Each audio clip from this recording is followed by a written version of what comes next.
From the daily speaking tree. ആരാണ് pope Francis? എന്തുകൊണ്ടാണ് Francis എന്ന പേര് തിരഞ്ഞെടുത്തത്? 1936 ഡിസംബർ 17 അർജന്റീനയിലെ ബ്യൂണസ് ഐറസിൽ ജോർജ് മാരിയോ ബെർഗോഗ്ലിയോ എന്ന പേരിൽ ജനിച്ചു. ഒരു ലളിതമായ തൊഴിലാളി കുടുംബത്തിലാണ് അദ്ദേഹം വളർന്നത്. പിതാവ് ഒരു റെയിൽവേ ജീവനക്കാരനും മാതാവ് ഹൗസ് വൈഫുമായിരുന്നു. 5 സഹോദരങ്ങളിൽ ഒരാളായിരുന്നു അദ്ദേഹം. ആത്മീയ ജീവിതത്തിലേക്ക് കടക്കുന്നതിന് മുമ്പ് ബൗൺസറായും ഒരു ക്ലീനറായും അദ്ദേഹം പ്രവർത്തിച്ചു. എന്നാൽ ഇത് മാത്രമല്ല കേട്ടോ, കെമിക്കൽ ടെക്നീഷ്യനായും അദ്ദേഹം പരിശീലനം നേടിയിരുന്നു. എന്നാൽ ജീവിതം അദ്ദേഹത്തിന് വളരെ വലിയ പദ്ധതികളാണ് ഒരുക്കി വെച്ചിരുന്നത്. 21-ാം വയസ്സിൽ ഒരു ഗുരുതരമായ രോഗം ബാധിച്ച് അദ്ദേഹത്തിൻ്റെ ലങ്സ് ഇൻഫെക്റ്റഡ് ആവുകയും അദ്ദേഹത്തിൻ്റെ ശ്വാസകോശത്തിൻ്റെ ഒരു ഭാഗം നീക്കം ചെയ്യുകയും ഇടയായി. ഈ സമയത്ത് അദ്ദേഹത്തിൻ്റെ വിശ്വാസവും ദൈവത്തോടുള്ള പ്രതിബദ്ധതയും വളരെ ശക്തമായി വളരുകയാണ് ഉണ്ടായത്. 1958 അദ്ദേഹം ജെസ്യൂട്ട് ഫാദേഴ്സിൻ്റെ കൂടെ ജോയിൻ ചെയ്യുകയും സേവനത്തിൻ്റെയും ലാളിത്യത്തിൻ്റെയും ജീവിതശൈലി തിരഞ്ഞെടുക്കുകയും ചെയ്തു.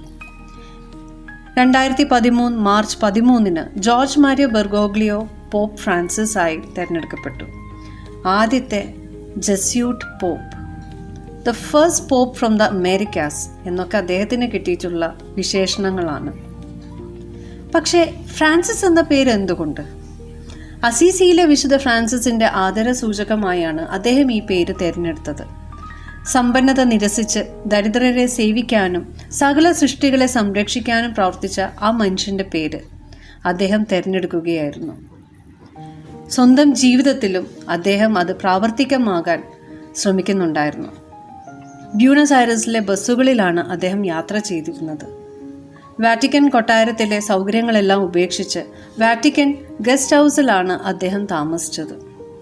പോപ്പ് ഫ്രാൻസിസ് നമ്മെ ഓർമ്മപ്പെടുത്തുന്നത് വളരെ ലളിതമായ ജീവിതശൈലി, അതുപോലെ തന്നെ സകലരെയും സംരക്ഷിക്കുവാനുള്ള ഒരു ജിജ്ഞാസ, ജീവിതത്തിലെ ലാളിത്യം, കരുണ, ഇവയൊക്കെയാണ് നമുക്കുണ്ടാകേണ്ട ചില മേന്മകളെന്ന് അദ്ദേഹത്തിൻ്റെ സ്വന്തം ജീവിതത്തിലൂടെ നമുക്ക് പഠിപ്പിച്ചു തരികയാണ്.